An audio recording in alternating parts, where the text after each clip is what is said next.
from Hollywood, Miss Lurene Tuttle in The Unexpected. The Unexpected. The Unexpected.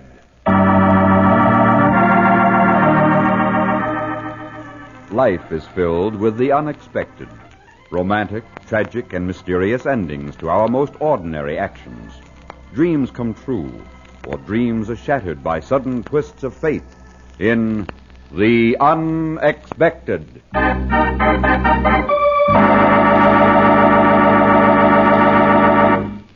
But first, a word from your announcer.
And now, Lurene Tuttle, outstanding radio and screen star in Finale, a drama of the unexpected. I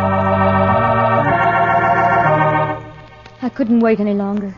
I delayed too much already, putting the terrible moment off from day to day. And now I couldn't put it off anymore. If I did, Kent might learn the truth. Someone might tell him. I thought it my duty to inform you, Mr. Fairfax. What? Mona's never mentioned it? No, the idea was unbearable.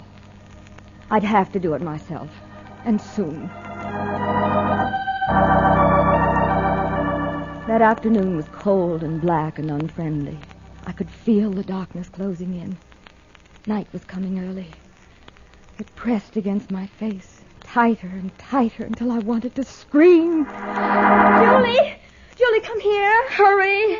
Yes, mademoiselle. Is something wrong? No, of course not. I'm quite all right. Why shouldn't I be all right? I thought I heard you call. What? Oh, yes, I've decided to change my dress. I want to wear black. Black, mademoiselle? Yes, my black crepe. But don't argue with me, Julie. Do what I tell you. But I only thought that since you and Mr. Fairfax were going for a drive... I've changed my mind, that's all. I've just changed my mind. Oh, if I have to explain everything to you? Oh, why won't people ever let me live my own life? You're going to tell him today, aren't you? That's really none of your business, Julie. You've decided to tell him today? All right, so I have. There's no point in putting it off. You won't be cruel, will you, mademoiselle? I am never cruel, Julie. Unnecessarily. But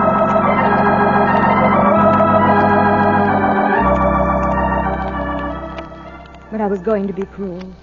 You can't get rid of a man who's loved you for years without hurting him. And Kent would be hurt. What difference did it make? I couldn't help it. It would be easier to hurt him, much easier, if I had the strength to do it. Where's my gold comb, Julie? Have you mislaid it again? I'm sure it's on the dressing table, mademoiselle. Yes, here it is. Oh, I didn't see it. Shall I brush your hair? I'm quite capable of doing it myself. Of course. When I need something, I'll ask for it, Julie. Yes, mademoiselle. I'm very sorry. Well, what are you waiting for? Mademoiselle, about the young man this afternoon. What about him? He's very much in love with you, you know. I don't need you to tell me that.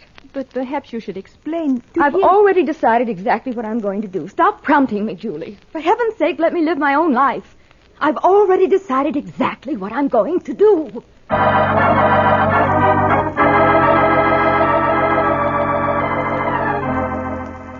I finished putting on my makeup, but my hands were trembling, and I wasn't sure if I'd done it right. Perhaps I'd added a little too much rouge.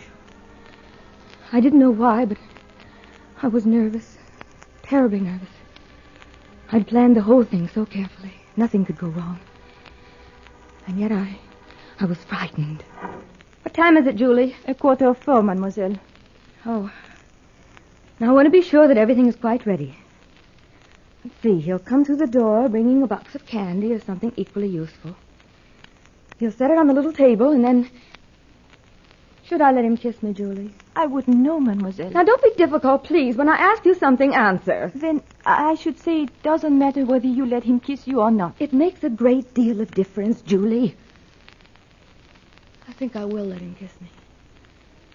And then I'll turn away and sit over here across the room where you can't see me too clearly. Draw the blinds, Julie.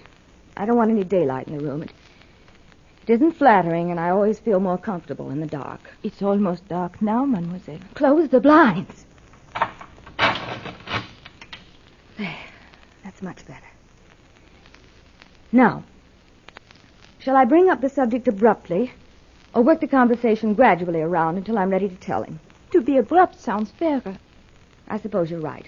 Get it over quickly.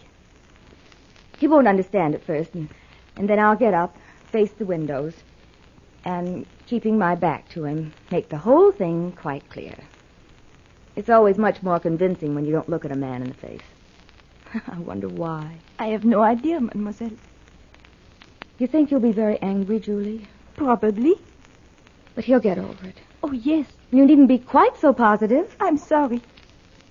After it's over, he'll go storming out of the apartment, forgetting his hat. He always does when he's upset. I wonder if he'll come back for it this time. I hope not. And then perhaps I'll keep the hat as a reminder of past love. You know, mademoiselle, it won't happen just the way you plan it. Oh, won't it, Julie? We'll see. At this moment, he's in the elevator riding up to this floor. The car stops, he steps out, mumbles something to the operator, and strides up the hall. Right now, he's taking off his hat and straightening his tie. And just a second, he'll ring the buzzer. Well, open the door, Julie. I'm quite ready for him. Quite ready.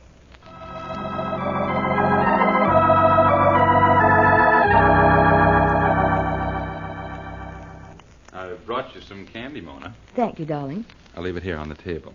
Oh, all right. Well, don't I get a kiss? Yes, of course you get a kiss. That's more like it. We're going for a drive, remember? Yes.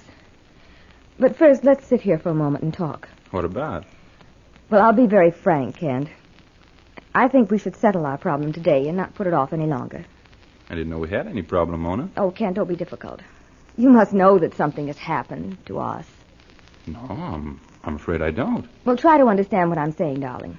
If you haven't been aware of it, that only proves my point. For heaven's sake, what point? That we've been drifting apart. Mona, will you please stop beating around the bush and start making sense? Very well, Kent. It comes down to this. We don't love each other any longer. You don't love me. Is that what you mean? Not entirely. It should be obvious that you've stopped caring or you'd have noticed how I've changed. Have you changed? Yes, very much. Surely you must have sensed it. Sensed it? Well, no. Maybe love makes you blind. Please don't say that, Kent. Why not? Well, because I'm still fond of you. I don't want you to be angry with me. I just can't help my feelings, that's all. I can't turn them on and off whenever I choose. You've done pretty well so far. All right, Kent. At least I've been fair. You can't say I wasn't honest. I don't believe you. I don't believe a word you've said. I don't believe that you could stop loving me any more than I could stop loving you. Can't you stop, Kent? I'm sure you can if you try. No, not until you convince me. When I know you really don't care, then I'll stop. But not before. Oh, very well. What's the use of trying to be kind? You may as well know it all. I'm leaving town tomorrow. I won't be back, ever. That's very sudden. Yes, it's quite sudden. But Arthur insisted. Arthur? You don't know him, Kent. I didn't myself until a week ago. He's very attractive and quite charming. And I'm going to marry him. Do you hear me, Kent? I'm going to marry him. I'm going to marry him. I heard you. Is he rich? Oh, Kent, that's very unkind. I want you to leave now. I won't let you talk to me that way. I won't let anyone talk to me that way. Sorry. But for your information, since it seems so important, Arthur is quite well-to-do. Then I'm sure you'll be happy together. I'm sure of it, too. Now, will you please go? Shouldn't I kiss the bride? Isn't that what I'm supposed to do at a time like this? No. Not until after the wedding. I don't think I'll be able to attend. Thanks just the same. Have fun, Mona. Always have fun. And live a wonderful life. And forget about me. I know that won't take much effort. Goodbye, Mona. And good luck. Can't you... You forgot your hat?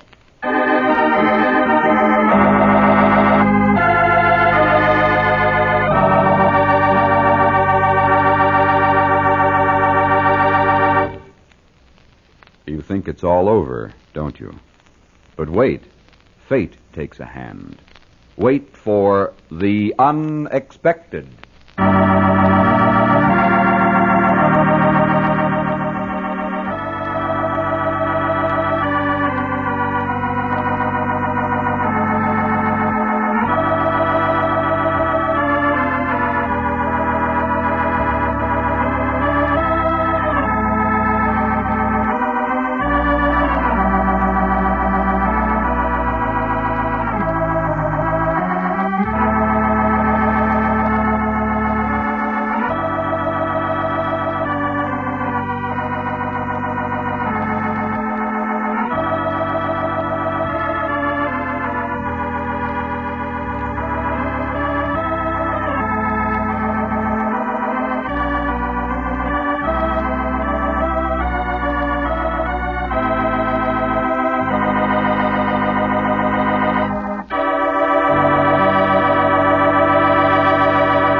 And now for the surprising conclusion of Finale, starring Lurene Tuttle, a Hamilton Whitney production, written by Robert Libet and Frank Burt, and directed by Frank K. Danzig. Oh, Ken. Ken, darling. Is everything all right, mademoiselle? Yes, Julie. Yes, everything's all right. And you were wrong. Wrong? It went just as I expected. Every detail. Then you didn't tell him the truth? I convinced him that we were through. That was enough of the truth. If you say so, mademoiselle. And now I'm going to my room for a few minutes. I'm very tired. We have a long trip ahead of us tomorrow. Can I help you, mademoiselle? No, thank you. No. You must have moved that chair, Julie. I'm sorry. I should have told you. Doesn't matter. I'll have to get used to bumping into furniture. I suppose in time I'll develop a sense of things being close to me. I'm sure you will. But until I do, I'll go barging around like a bull in a china shop. You'll need a lot of patience to put up with me, Julie. Now that I'm going to be blind.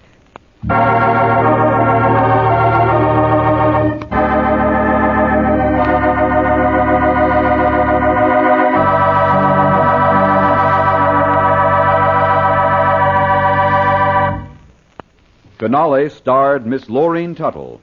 Listen soon for another exciting story when one of your favorite motion picture stars meets the unexpected.